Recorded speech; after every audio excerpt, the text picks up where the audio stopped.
Hi everybody, Bobby here, FIBA Motorsport, and this video is going to be talking just a little bit about the 1GA restoration I've been working on for the last nearly 2.5 months now, and it's actually done finally. Last week, as you can probably tell, we had a bit of a leak, which was the power steering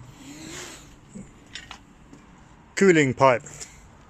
And right in this little corner, it's not going to focus well enough, but there's just a tiniest little pinhole.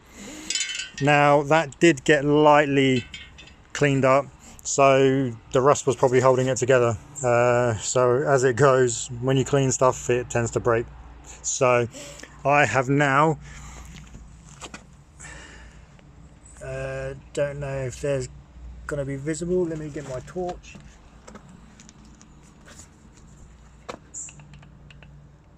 I have now replicated a new one. So that's just some rubber to stop it from moving or touching any metal. The factory has rubber on it as well. So yeah, that's the new pipe, and it comes all the way through here. I put a double clamp on as well because we reused a lot of the OEM stuff, but these factory clips, they obviously get weak over time, so we've had them replated, so they may have lost a little bit of tension. So I had the tiniest little drip coming out of the suction side, so I just put some Jubilee clips on there, and now no more leaks. So we've got some new stickers, which are nice. Re-cleaned up the heat shield. That will probably lasts a little while longer now. We did that a couple of years back, but it still seeps through. Cleaned up all the airbox. On this, actually, I've redone the shroud because it was a bit rusted underneath. The bits that you can't tell is a couple of years ago I did timing belt. Cleaned up all some piping. The actuator is now done. Roll stops now got pulley bushes in, and all of the crossbars, basically everything underneath has been reimagined, redone. Everything's come off, stripped the lot. So I did this cover plate, did this bracket as well, and I did that bracket for the brake fluid. Right, let me skedaddle underneath.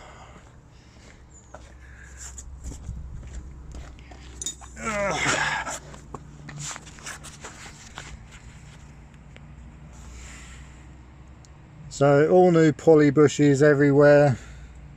Everything's been blasted. Everything's been coated with an underseal coating, which is nice and tough. So it's not like a rubberized. It goes nice and solid. All the OEM hardware had been nickel zinc plated, but we did it in the clear version because they've either got black or clear. They don't do a colour. Downpipe has had ceramic coating on it because it was still the factory downpipe and just had slight corrosion, so I did that. Oil pan has also had the undercoating because that had a bit of corrosion on the front surface here. Transfer box, again blasted, coated, and then we've done the actual alley part in a silver metallic, although you're not going to see the metallic underneath. More poly bushes in the arms, the subframe. All new ball joints. Absolutely everything in this car has been replaced with new parts, so new drop links. I even repainted the drive shafts to the factory green, both inside and out.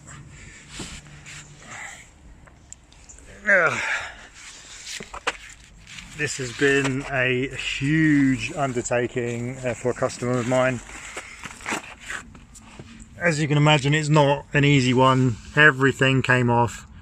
the whole underside had been coated. I've designed quite a few things on this as well. So I've got new prop shaft bushes, which are TPU, which is a halfway house between solid and rubber. It's slightly stiffer durometer than poly, so it will offer nicer support without giving the full metal to metal vibrations through.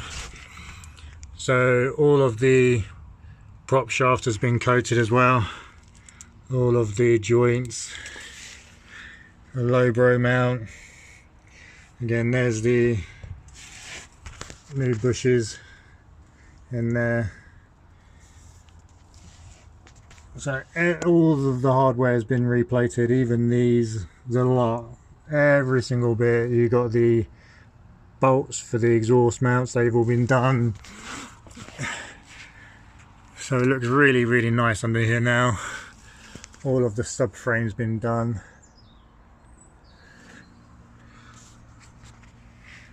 Let's head to the back. We've even done some protective work here, so we're just going to put the caps on it. All of the wheel wells are now protected.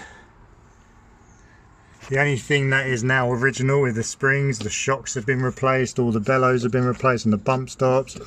They've all been replaced apart from the springs, because they had gone a little while ago. And let me get that torch on. So the customer, I gave him the job of cleaning all of the fender covers and the liners, and he's done a fantastic job with them. They came up really, really well, and he's got a lot of solution back in there, so they're nice and movable and pliable. And we move underneath. We got new fuel filler hose, and you're not going to see it very well, but I recoated the factory fuel filler neck because it was in really good condition. So just gave that a clean, blast that, and then coated it with the same stuff as this.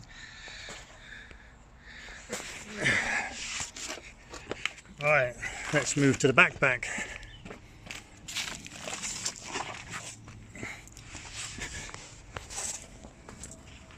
So everything here has had coating on. You got the new inner and outer drive shaft, they the same color as Mitsubishi's, and then the drive shaft has been done. All of the trailing arms have been done, the lower arms have been cleaned, everything's got polybush, new ball joints.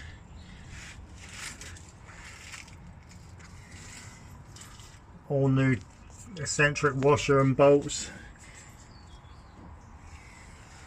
Again, the rear diff had the coating, and then this had the metallic silver on there. The fuel tank got fully cleaned, fully blasted, again prepped. And a little bit of secret on this is I even replicated the factory stamping and resprayed it on the fuel tank, just for those little details. Not that you're actually going to see it until you get right underneath the car, and not many people are going to do that, but it was nice to know that it's there, and the customer really appreciated it because he didn't expect that one. So the other thing on this car has, I've done a lot of development on it. So I've got these new rear moustache bar. There's a lot of copper grease everywhere because everything got copper grease. Nothing's going to seize on this again under here. So the owner doesn't want solid, he doesn't want stiff, so he doesn't want any alley inserts. You can't get anything for these anyway anymore. So what we've done for the rear moustache bar and the front boomerang What we've done, we've kept the factory rubber in place and we've just supported it. So I've made some new supports for the top and bottom, and then these are stainless steel discs which are load spreading. That happens to be in the top as well as the bottom, so one, they're never going to rust, and two, it just helps support everything. And I'll move to a better position for the front boomerang.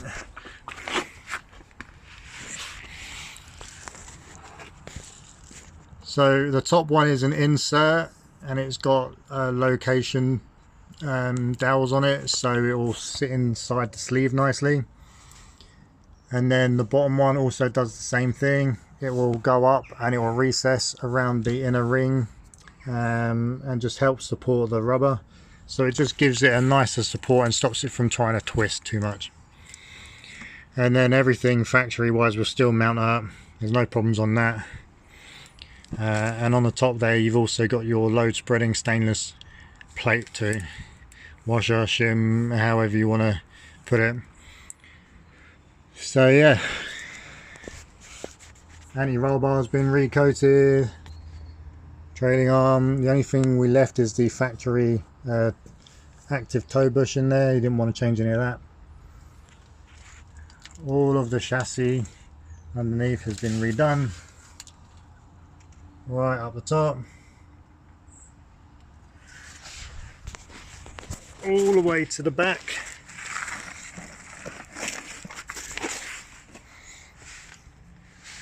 All the way to the back here. And we even did the rear crash bar because that had seen better days. So that came off, that all got blasted, and then that all got coated as well. And the other new addition is we had this horrible fog light which was sat to one side and big and square, and we've now put this in the center, this new fog light, all LEDs, so it's more blended in nicely and it looks much better.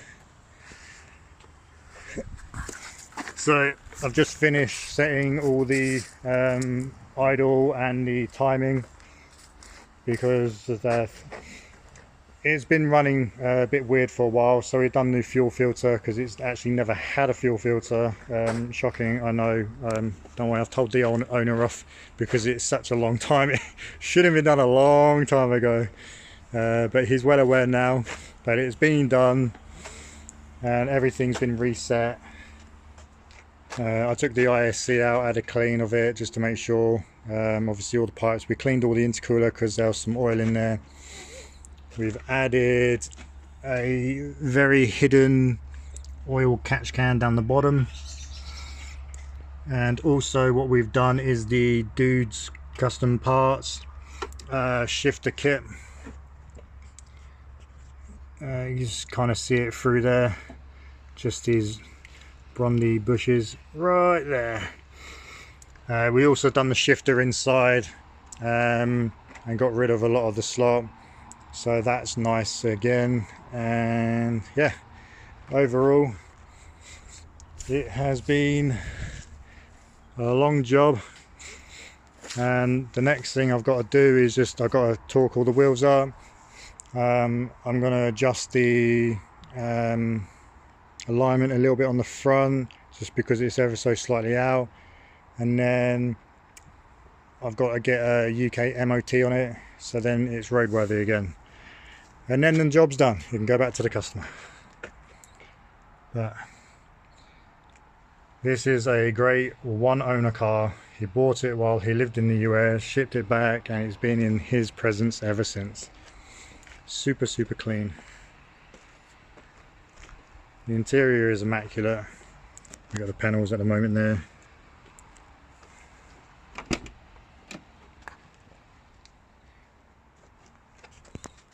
We just got some new different mats and some covers, car cover while it's being worked on, just to protect it more, make sure that no dirt gets on the seats. They're really nice. So yeah, this is the Talon that is pretty much complete now. Thank you for watching. If you have any questions on the build process or any of the restoration, because it's been such a huge restoration, you can ask me questions and I'll try my best to help you. Or if you are interested in any of the new products that I've done, then just ask away and I can help you with any of those too. Thank you very much. Bye bye.